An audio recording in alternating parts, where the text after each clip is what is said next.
12ನೇ ಅಧ್ಯಾಯ. ಕಾಕಾ ಮಹಾಜನಿ, ಧುಮಾಳ್, ನಿಮೋಣ್ಕರ್, ಮೂಳೆ ಶಾಸ್ತ್ರಿ, ಡಾಕ್ಟರ್ ಮುಂತಾದವರ ಅನುಭವಗಳು. ಬಾಬಾರವರು ಭಕ್ತರನ್ನು ಹೇಗೆ ಬರಮಾಡಿಕೊಂಡು ಅವರನ್ನು ಆಶೀರ್ವದಿಸುತ್ತಿದ್ದರು ಎಂಬುದನ್ನು ಈ ಅಧ್ಯಾಯದಲ್ಲಿ ನೋಡೋಣ. ಸಂತರ ಧ್ಯೇಯ ದುಷ್ಟರನ್ನು ಶಿಕ್ಷಿಸಿ ಶಿಷ್ಯರನ್ನು ರಕ್ಷಿಸಲುಗೋಸ್ಕರವೇ ಪರಮಾತ್ಮನು ಅನೇಕ ಅವತಾರಗಳನ್ನೆತ್ತಿದನೆಂಬುದು ಸರ್ವರಿಗೂ ತಿಳಿದ ಅಂಶ. ಆದರೆ ಸಂತರ ಧ್ಯೇಯವೇ ಬೇರೆ. ದುಷ್ಟರಾಗಲಿ ಒಳ್ಳೆಯವರಾಗಲಿ ಎಲ್ಲರೂ ಅವರ ದೃಷ್ಟಿಯಲ್ಲಿ ಒಂದೇ. ಮೊದಲು ದುಷ್ಕರ್ಮಿಗಳಿಗೋಸ್ಕರ ವ್ಯಥೆ ಪಟ್ಟುಕೊಂಡು ಅವರನ್ನು ಸಂತರು ಒಳ್ಳೆಯ ಹಾದಿಗೆ ತರಲು ಯತ್ನಿಸುತ್ತಾರೆ. ಭವಸಾಗರವನ್ನು ನಿರ್ಮೂಲ ಮಾಡುವ ಅಗಸ್ತ್ಯರವರು. ದೇವರು ಸಂತರಲ್ಲಿ ವಾಸಿಸುತ್ತಾನೆ. ಆದುದರಿಂದ ಸಂತರು ಪರಮಾತ್ಮನಿಂದ ಬೇರೆಯಲ್ಲ. ಇಂತಹ ಸಂತರ ಗುಂಪಿಗೆ ಸೇರಿದವರಲ್ಲಿ ಶ್ರೀ ಸಾಯಿಬಾಬಾ ಅಗ್ರಗಣ್ಯರು. ಅವರಲ್ಲಿ ದೈವಿಕತೆಯ ತೇಜಸ್ಸಿತ್ತು. ಸಮಸ್ತ ಜೀವರಾಶಿಗಳನ್ನು ಸಮದೃಷ್ಟಿಯಿಂದ ಕಾಣುತ್ತಿದ್ದರು. ಶತ್ರುಗಳಾಗಲಿ ಮಿತ್ರರಾಗಲಿ ಅವರ ದೃಷ್ಟಿಯಲ್ಲಿ ಒಂದೇ. ಅವರು ಭಕ್ತರಿಗೋಸ್ಕರ ತಮ್ಮ ಪುಣ್ಯದ ಗಣಿಯನ್ನು ಬರಿದು ಮಾಡಿಕೊಂಡರು. ಬಾಬಾರವರ ದರ್ಶನ ಯೋಗವಿದ್ದರೆ ಮಾತ್ರ ಅವರಲ್ಲಿಗೆ ಭಕ್ತರು ಹೋಗಬಹುದಾಗಿತ್ತು. ಅವರ ಯೋಗ ಬರದಿದ್ದರೆ, ಬಾಬಾರವರು ಅವರನ್ನು ಜ್ಞಾಪಿಸಿಕೊಳ್ಳದಿದ್ದರೆ ಅಥವಾ ಅವರ ಲೀಲೆಗಳು ಭಕ್ತರ ಕಿವಿಗಳನ್ನು ತಲುಪದೇ ಇದ್ದರೆ ಅಂಥವರು ಬಾಬಾರವರನ್ನು ಕಾಣಬೇಕೆಂಬ ಚಿಂತೆಯನ್ನಾದರೂ ಹೇಗೆ ಮಾಡಬಹುದು? ಸಾಯಿಬಾಬಾರವರನ್ನು ಕಾಣಬೇಕೆಂದು ಅಭಿಲಾಷೆ ಇಟ್ಟುಕೊಂಡ ಅನೇಕರಿಗೆ ಅವರ ಮಹಾಸಮಾಧಿ ನಡೆಯುವ ತನಕವೂ ಅವರ ದರ್ಶನ ಪಡೆಯಲು ಅವಕಾಶ ದೊರೆಯಲೇ ಇಲ್ಲ. ಇಂಥವರು ಅವರಲ್ಲಿ ದೃಢ ವಿಶ್ವಾಸವನ್ನಿಟ್ಟು ಅವರ ಲೀಲೆಗಳನ್ನು ಕೇಳಿದರೆ ಅವರ ದರ್ಶನಾಕಾಂಕ್ಷೆ ನೆರವೇರಿದಂತೆಯೇ. ಬಾಬಾರವರ ದರ್ಶನ ಪಡೆದು ಶಿರ್ಡಿಯಲ್ಲಿಯೇ ಬಹಳ ದಿವಸವಿರಲು ಸಾಧ್ಯವಿರಲಿಲ್ಲ. ಬಾಬಾರವರು ಒಪ್ಪಿಗೆ ಕೊಡುವವರೆಗೂ ಅಲ್ಲಿ ಇರಬಹುದಾಗಿತ್ತು. ಅಂತೆಯೇ ಅವರು ಅಪ್ಪಣೆ ಕೊಟ್ಟ ನಂತರವೇ ಶಿರ್ಡಿಯನ್ನು ಬಿಟ್ಟು ಹೊರಡಬೇಕಾಗುತ್ತಿತ್ತು. ಎಲ್ಲವೂ ಅವರ ಇಚ್ಛೆಯನ್ನು ಅವಲಂಬಿಸಿತು. ಕಾಕಾ ಮಹಾಜನಿ. ಒಂದು ಸಾರಿ ಕಾಕಾ ಮಹಾಜನಿ ಮುಂಬೈಯಿಂದ ಶಿರ್ಡಿಗೆ ಹೊರಟರು. ಅಲ್ಲಿ ಗೋಕುಲಾಷ್ಟಮಿ ಸಮಾರಂಭವನ್ನು ನೋಡಲಿಗೋಸ್ಕರ ಒಂದು ವಾರ ಇರಬೇಕೆಂದು ಅವರು ನಿರ್ಧರಿಸಿದರು. ಅವರು ಶಿರ್ಡಿಗೆ ಬಂದು ಬಾಬಾರವರ ದರ್ಶನ ಪಡೆದು ಸ್ವಲ್ಪ ಹೊತ್ತಿನಲ್ಲೇ ಬಾಬಾರವರು, ನೀನು ಪುನಃ ಯಾವಾಗ ಇಲ್ಲಿಂದ ಹೊರಡುವಿ ಎಂದು ಕೇಳಿದರು. ಕಾಕಾ ಮಹಾಜನಿ ಅವರಿಗೆ ಆಶ್ಚರ್ಯವಾಯಿತು. ಉತ್ತರ ಕೊಡಲೇಬೇಕಾಯಿತು. ನೀವು ಯಾವಾಗ ಅಪ್ಪಣೆ ಕೊಡುವಿರೋ ಆಗ ನಾನು ಹೊರಡಲು ಸಿದ್ಧ ಎಂದು ಉತ್ತರಿಸಿದರು. ಆಗ ಬಾಬಾರವರು, ನಾಳೆ ಹೊರಡು ಎಂದರು. ಬಾಬಾರವರ ವಚನಗಳು ಶಾಸನಗಳಿದ್ದಂತೆ. ಅವುಗಳನ್ನು ಪಾಲಿಸಬೇಕಿತ್ತು. ಅವರು ಬಾಬಾರವರ ಆಜ್ಞೆಯಂತೆ ಮರುದಿನ ಹೊರಟರು. ಅವರು ಮುಂಬಯಿಯನ್ನು ತಲುಪಿ ಕಚೇರಿಗೆ ಹೋದಾಗ ಅವರ ಮಾಲೀಕನು ಅವರ ಬರುವನ್ನೇ ಕಾಯುತ್ತಿದ್ದನೆಂದು ತಿಳಿದು ಬಂದಿತು. ಅಲ್ಲಿನ ಮ್ಯಾನೇಜರ್ಗೆ ಜ್ವರ ಬಂದಿದ್ದುದರಿಂದ ಕಾಕಾ ಮಹಾಜನಿ ಅವರ ಅಗತ್ಯವಿದ್ದಿತು. ಮಾಲೀಕನು ಈ ವಿಚಾರವಾಗಿ ಕಾಗದವನ್ನು ಕಾಕಾರವರಿಗೆ ಬರೆದಿದ್ದನು. ಅದು ಮರುದಿನ ಮುಂಬಯಿಗೆ ಮರಳಿ ಬಂದಿತು. ಬಾಪು ಸಾಹೇಬ್ ಧುಮಾಳ್. ಒಮ್ಮೆ ನಾಸಿಕದ ವಕೀಲರಾದ ಬಾಪು ಸಾಹೇಬ್ ಧುಮಾಳ್ ಅವರು ಒಂದು ಮೊಕದ್ದಮೆಗಾಗಿ ನಿಪಾಡಕ್ಕೆ ಹೋಗುತ್ತಿದ್ದರು. ದಾರಿಯಲ್ಲಿ ಹಾಗೆ ಶಿರ್ಡಿಗೆ ಬಂದು ಬಾಬಾರವರ ದರ್ಶನ ಪಡೆದು ಹೊರಡಲು ಸಿದ್ಧರಾದರು. ಬಾಬಾರವರು ಅಪ್ಪಣೆ ಕೊಡಲಿಲ್ಲ. ಶಿರ್ಡಿಯಲ್ಲಿ ಒಂದು ವಾರ ತಂಗುವಂತೆ ಹಳೆಯಿದರು. ಅದೇ ಸಮಯದಲ್ಲಿ ನಿಪಾಡಾದ ನ್ಯಾಯಾಧೀಶರು ರೋಗಪೀಡಿತರಾಗಿ ಮಲಗಿದ್ದರಿಂದ ಮೊಕದ್ದಮೆಯನ್ನು ಒಂದು ವಾರ ಮುಂದೂಡಿದ್ದರು. ನಂತರ ಧುಮಾಳರಿಗೆ ಹೋಗಲು ಬಾಬಾ ಅನುಮತಿ ನೀಡಿದರು. ಆ ಮೊಕದ್ದಮೆ ಕೆಲವು ತಿಂಗಳ ಕಾಲ 3-4 ನ್ಯಾಯಾಧೀಶರಿಂದ ವಿಚಾರಿಸಲ್ಪಟ್ಟು ಧುಮಾಳ್ ಅವರು ಜಯಶೀಲರಾದರು. ಶ್ರೀಮತಿ ನಿಮೋಣ್ಕರ್. ನಿಮೋಣದ ವಾರಸುದಾರರು ಮತ್ತು ಗೌರವ ನ್ಯಾಯಾಧೀಶರು ಆದ ಶ್ರೀ ನಾನಾ ಸಾಹೇಬ್ ನಿಮೋಣ್ಕರ್ ಅವರು ತಮ್ಮ ಪತ್ನಿಯೊಡನೆ ಶಿರ್ಡಿಯಲ್ಲಿ ತಂಗಿದ್ದರು. ಅವರಿಬ್ಬರು ದಿನದ ಬಹುಕಾಲವನ್ನು ಬಾಬಾರವರ ಸೇವೆಗೆ ಮುಡುಪಾಗಿಟ್ಟು ಮಸೀದಿಯಲ್ಲಿಯೇ ಇರುತ್ತಿದ್ದರು. ಇದ್ದಕ್ಕಿದ್ದಂತೆ ಬೇಲಾಪುರದಲ್ಲಿದ್ದ ಅವರ ಮಗನು ಹಾಸಿಗೆ ಹಿಡಿದು ಮಲಗಿದ್ದರಿಂದ ಶ್ರೀಮತಿಯವರು ಕೂಡಲೇ ಬೇಲಾಪುರಕ್ಕೆ ಹೋಗಿ ತಮ್ಮ ಮಗನನ್ನು ನೋಡಿ ಅಲ್ಲಿ ಕೆಲವು ಕಾಲವಿರಬೇಕೆಂದು ಮನಸ್ಸು ಮಾಡಿ ಹೊರಡಲನುವಾದರು. ಆದರೆ ಶ್ರೀಯುತ ನಿಮೋಣ್ಕರ್ ಅವರ ಮಗನನ್ನು ನೋಡಿಕೊಂಡು ಮರುದಿನವೇ ಬರುವಂತೆ ಹೇಳಿದರು. ಶ್ರೀಮತಿಯವರಿಗೆ ಏನು ತೋಚದಾಯಿತು. ಆಗ ಬಾಬಾರವರು ಅವರ ಸಹಾಯಕ್ಕೆ ಬಂದರು.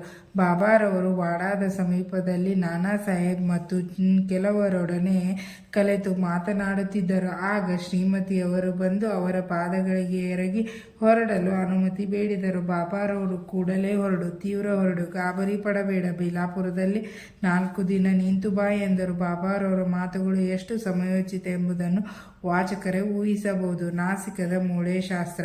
ನಾಸಿಕದ ಪ್ರಸಿದ್ಧ ಅಗ್ನಿಹೋತ್ರಿಗಳು ಹೋರಾಟ ರತ್ನರು ಆದ ಶ್ರೀ ಮೂಳೆ ಶಾಸ್ತ್ರಿಗಳು ನಾಗ್ಪುರದ ಲಕ್ಷಾಧೀಶರಾದ ಬಾಪು ಸಾಹೇಬ್ ಬೂಟಿಯವರನ್ನು ಭೇಟಿ ಮಾಡಲು ಶಿರ್ಡಿಗೆ ಬಂದರು. ಅವರು ಭೇಟಿಯಾದ ನಂತರ ಎಲ್ಲರೂ ಬಾಬಾರವರ ದರ್ಶನವನ್ನು ಪಡೆಯಲು ಮಸೀದಿಗೆ ಬಂದರು. ಬಾಬಾರವರು ತಮ್ಮ ಸ್ವಂತ ಹಣದಿಂದ ಕೆಲವು ಮಾವಿನ ಹಣ್ಣುಗಳನ್ನು ತರಿಸಿ ಎಲ್ಲರಿಗೂ ಹಂಚಿದರು. ಹಾಗೆ ಹಂಚುವಾಗ ಅವರ ಹಣ್ಣುಗಳನ್ನು ಚೆನ್ನಾಗಿ ಹಿಚುಕಿ ಕೊಡುತ್ತಿದ್ದರು. ತೆಗೆದುಕೊಂಡವರು ಹಣ್ಣನ್ನು ಬಾಯಿಗಿಟ್ಟಾಗ ಎಲ್ಲ ತಿರುಳು ಒಮ್ಮೆಲೆ ಬಾಯಿಗೆ ಹೋಗಿ ಗೊಟ್ಟ ಮತ್ತು ಸಿಪ್ಪೆ ಮಾತ್ರ ಕೈಯಲ್ಲಿ ಉಳಿಯುತ್ತಿತ್ತು. ನಂತರ ಬಾಳೆಹಣ್ಣನ್ನು ಸುಲಿದು ಎಲ್ಲರಿಗೂ ಹಂಚಿದರು. ಆಗ ಮೂಳೆ ಶಾಸ್ತ್ರಿಗಳು ಹಸ್ತ ಸಾಮುದ್ರಿಕರಾಗುವುದರಿಂದ ಬಾಬಾರವರ ಹಸ್ತವನ್ನು ಅಪೇಕ್ಷಿಸಿ ಅವರನ್ನು ಕೇಳಿದರು. ಬಾಬಾರವರು ಅದನ್ನು ನಿರಾಕರಿಸಿ ಅವರಿಗೆ 4 ಬಾಳೆಹಣ್ಣುಗಳನ್ನು ಕೊಟ್ಟು ಕಳುಹಿಸಿದರು. ನಂತರ ಎಲ್ಲರೂ ತಮ್ಮ ತಮ್ಮ ಮನೆಗಳಿಗೆ ಹಿಂತಿರುಗಿದರು. ಮರುದಿನ ಮೂಳೆ ಶಾಸ್ತ್ರಿಗಳು ಸ್ನಾನ ಮಾಡಿ ಸಂಧ್ಯಾವಂದನೆ ಮಾಡುತ್ತಿದ್ದರು. ಬಾಬಾರವರು ಎಂದಿನಂತೆ ಅಂದು ಲಂಡಿಯ ಕಡೆಗೆ ಹೋಗುತ್ತಿದ್ದಾಗ ಸಮೀಪದಲ್ಲಿದ್ದನವನಿಗೆ ನನಗೆ ಸ್ವಲ್ಪ ಗೇರು ತಂದು ಕೊಡು, ಈ ದಿನ ಕಾವಿ ಬಟ್ಟೆ ಧರಿಸುವೆ ಎಂದರು. ಯಾರಿಗೂ ಇದರ ಅರ್ಥ ತಿಳಿಯಲೇ ಇಲ್ಲ. ಕೆಲವು ಕಾಲದ ನಂತರ ಬಾಬಾರವರು ಮಧ್ಯಾಹ್ನದ ಆರತಿಯ ಹೊತ್ತಿಗೆ ಮಸೀದಿಗೆ ಹಿಂತಿರುಗಿದರು. ಜೋಗ್ ಅವರು ಮೂಳೆ ಶಾಸ್ತ್ರಿಗಳನ್ನು ಆರತಿ ಹೊತ್ತಿಗೆ ಬರಲು ಸಾಧ್ಯವೇ ಎಂದು ಕೇಳಿದರು. ಮೂಳೆ ಶಾಸ್ತ್ರಿಗಳು ಮಧ್ಯಾಹ್ನದ ನಂತರ ಬರುವೆನೆಂದು ಹೇಳಿದರು. ಬಾಬಾರವರು ಆಸನದಲ್ಲಿ ಕುಳಿತರು. ಆರತಿ ಆರಂಭವಾಯಿತು. ಆಗ ಬಾಬಾರವರು ಅಲ್ಲಿದ್ದವರೊಬ್ಬರಿಗೆ, ಆ ನಾಸಿಕದ ಬ್ರಾಹ್ಮಣನಿಗೆ ಹೋಗಿ ದಕ್ಷಿಣೆ ತೆಗೆದುಕೊಂಡು ಬಾ ಎಂದರು. ಈ ವಿಷಯ ಅವರು ಮೂಳೆ ಶಾಸ್ತ್ರಿಗಳಿಗೆ ತಿಳಿಸಿದಾಗ ಅವರು ಗಾಬರಿಗೊಂಡು ತಮ್ಮ ಮನದಲ್ಲಿ, ನಾನು ಶುದ್ಧ ಅಗ್ನಿಹೋತ್ರ ಬ್ರಾಹ್ಮಣ, ನಾನೇಕೆ ದಕ್ಷಿಣೆ ಕೊಡಬೇಕು? ಬಾಬಾರವರು ದೊಡ್ಡ ಸಂತರಾಗಿರಬಹುದು, ಆದರೆ ನಾನು ಅವರ ಆಶ್ರಿತನಲ್ಲ ಎಂದು ಸಂಕೋಚಪಟ್ಟ ತಕ್ಷಣದಲ್ಲಿ ಪುನಃ ಬಾಪು ಸಾಹೇಬರಂತ ಲಕ್ಷಾಧೀಶರೇ ದಕ್ಷಿಣೆ ಕೊಡಲು ನಿರಾಕರಿಸುವುದಿಲ್ಲ, ನಾನೇಕೆ ಹೀಗೆನ್ನಲಿ ಎಂದುಕೊಂಡರು. ಬಾಪು ಸಾಹೇಬರೊಂದಿಗೆ ಮಸೀದಿಗೆ ಹೊರಟರು. ಅಲ್ಲಿಗೆ ಬಂದ ನಂತರ ತಾವೇ ದೊಡ್ಡವರೆಂದು ಭಾವಿಸಿ ದೂರದಿಂದಲೇ ಬಾಬಾರವರೆಡೆಗೆ ಪುಷ್ಪಗಳನ್ನು ಅರ್ಪಿಸಿದರು. ಆ ಕ್ಷಣದಲ್ಲಿ ಅವರು ಕಂಡಿದ್ದುದೇನು? ಶ್ರೀ ಸಾಯಿ ಬಾಬಾರವರನ್ನಲ್ಲ, ತಮ್ಮ ದಿವಂಗತ ಗುರುಗಳಾದ ಶ್ರೀ ಗೋಲಪ್ನಾಥ್ ಅವರನ್ನು ಕಂಡರು. ಅವರಿಗೆ ಕನಸು ಕಾಣುತ್ತಿದ್ದೇನೆಂದು ಭಾಸವಾಯಿತು.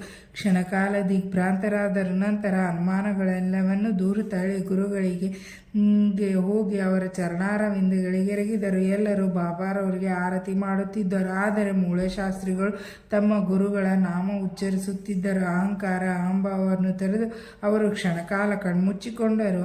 ಕಣ್ಣು ತೆರೆದು ಅವರು ಕಂಡಿದ್ದುದೇನು? ಕರುಣಾಮೂರ್ತಿಗಳಾದ ಸಚ್ಚಿದಾನಂದ ರೂಪನಾದ ಶ್ರೀ ಬಾಬಾರವರು ದಕ್ಷಿಣೆ ಕೇಳುತ್ತಿರುವುದನ್ನು, ಅವರ ಪ್ರತಿಭೆಯನ್ನು ಕಂಡು ಮೂಳೆ ಶಾಸ್ತ್ರಿಗಳು ತಮ್ಮನ್ನು ತಾವೇ ಮರೆತರು. ಅಮಿತಾನಂದದಿಂದ ನಯನಗಳಲ್ಲಿ ಆನಂದ ಬಾಷ್ಪ ಉಕ್ಕಿತು. ಬಾಬಾರವರ ದಿವ್ಯ ಚರಣಾರವಿಂದಗಳಿಗೆ ಎರಗಿ ದಕ್ಷಿಣೆಯನ್ನು ಅರ್ಪಿಸಿದರು. ಆಗ ಅಲ್ಲಿ ನೆರೆದಿದ್ದವರೆಲ್ಲರೂ ಬಾಬಾರವರು ಸ್ವಲ್ಪ ಗೇರು ತಂದು ಕೊಡು, ಕಾವಿ ಬಟ್ಟೆ ಧರಿಸುವೆ ಎಂದು ಹೇಳಿದ ಶಬ್ದದ ಅರ್ಥವನ್ನು ಮನಗಂಡರು. ಡಾಕ್ಟರ್ ಒಬ್ಬರ ಕತೆ. ಒಂದು ದಿನ ಒಬ್ಬ ಮಾಮಲೆದಾರರ ಜೊತೆಗೆ ಒಬ್ಬ ಡಾಕ್ಟರ್ ಶಿರ್ಡಿಗೆ ಬಂದರು. ಡಾಕ್ಟರ್, ನಾನು ರಾಮ ಭಕ್ತ, ಮೊಹಮ್ಮದಿಗೆ ನಮಸ್ಕಾರ ಮಾಡಲಾರೆ ಎಂದು ಮಾಮಲೆದಾರರಿಗೆ ತಿಳಿಸಿದರು. ಮಾಮಲೆದಾರರು, ಯಾರು ನಿಮ್ಮನ್ನು ನಮಸ್ಕಾರ ಮಾಡಲು ಬಲವಂತ ಮಾಡುವುದಿಲ್ಲ, ಬನ್ನಿ ಎಂದು ಸಂಗಡ ಕರೆದುಕೊಂಡು ಬಂದಿದ್ದರು. ಅದರಂತೆ ಅವರಿಬ್ಬರು ಬಾಬಾರವರ ದರ್ಶನಕ್ಕೆಂದು ಮಸೀದಿಗೆ ಬಂದರು. ಡಾಕ್ಟರು ಬಾಬಾರವರಿಗೆ ನಮಸ್ಕಾರ ಮಾಡಲು ಹೋಗುತ್ತಿರುವುದನ್ನು ಕಂಡು ಎಲ್ಲರಿಗೂ ಅಚ್ಚರಿಯಾಯಿತು. ನಂತರ, ನೀವು ಬಾಬಾರವರಿಗೆ ನಮಸ್ಕಾರ ಮಾಡುವುದಿಲ್ಲವೆಂದು ಸಂಕಲ್ಪವನ್ನು ಹೇಗೆ ಮುರಿದಿರಿ ಎಂದು ಕೇಳಿದ್ದುದಕ್ಕೆ ಅವರು, ನಾನು ನನ್ನ ದೇವರಾದ ಶ್ರೀರಾಮಚಂದ್ರ ಮೂರ್ತಿಯನ್ನೇ ಕಾಣುತ್ತಿದ್ದೇನೆ ಎಂದು ಹೇಳುತ್ತಿರುವಾಗಲೇ ಮತ್ತೆ ಬಾಬಾರವರ ರೂಪಗೋಚರವಾಯಿತು. ಅವರು ಅಚ್ಚರಿಗೊಂಡು, ಇದೇನು ಕನಸೆ? ಇವರು ಹೇಗೆ ಮಹಮ್ಮದೀಯರಾಗಿರಬೇಕು? ಇವರು ಯೋಗ ಸಂಪನ್ನರು, ಪರಮಾತ್ಮನ ಅವತಾರ ರೂಪಿಗಳು ಎಂದು ಹೇಳಿದರು. ಮರುದಿನ ಅವರು ಉಪವಾಸವಿರಲು ಪಣತೊಟ್ಟರು. ಆ ದಿನ ಬಾಬಾರವರು ಆಶೀರ್ವದಿಸುವ ತನಕ ಮಸೀದಿಗೆ ಹೋಗುವುದಿಲ್ಲವೆಂದು ಡಾಕ್ಟರ್ ಮನೆಯಲ್ಲಿ ಕುಳಿತಿದ್ದರು. ಹೀಗೆ 3 ದಿನ ಕಳೆದವು. 4ನೆಯ ದಿನ ಅವರು ತಮ್ಮ ಆಪ್ತ ಸ್ನೇಹಿತರೊಡನೆ ತಾವಾಗೇ ಮಸೀದಿಗೆ ಹೊರಟರು. ಬಾಬಾರವರಿಗೆ ನಮಸ್ಕಾರ ಮಾಡಿದರು. ಆಗ ಬಾಬಾರವರು, ನಿನ್ನನ್ನು ಕರೆಯಲು ಯಾರಾದರೂ ಬಂದಿದ್ದರೆ ಎಂದು ಕೇಳಿದರು. ಇದನ್ನು ಕೇಳಿ ಡಾಕ್ಟರ ಮನಸ್ಸು ಕರಗಿತು. ಅದೇ ರಾತ್ರಿ ಕನಸಿನಲ್ಲಿ ಬಾಬಾರವರಿಂದ ಆಶೀರ್ವದಿಸಲ್ಪಟ್ಟರು. ನಂತರ ತಮ್ಮ ಊರಿಗೆ ಹಿಂತಿರುಗಿ ಅದೇ ಕನಸನ್ನು 15 ದಿನಗಳವರೆಗೆ ಕಂಡರು. ಈ ರೀತಿ ಅವರಿಗೆ ಬಾಬಾರವರಲ್ಲಿ ಭಕ್ತಿ ಮಿಗಿಲಾಯಿತು, ನೂರ್ಮಡಿಯಾಯಿತು. ನಮ್ಮ ಗುರುವಿನಲ್ಲಿ ನಮಗೆ ಅಚಲ ನಂಬಿಕೆ ಮತ್ತು ವಿಶ್ವಾಸಗಳಿರಬೇಕು ಎಂಬುದೇ ನೀತಿ. ಶ್ರೀ ಸಾಯಿ ಪ್ರಣಾಮ. ಇಲ್ಲಿಗೆ 12ನೇ ಅಧ್ಯಾಯ ಮುಕ್ತಾಯವಾಯಿತು.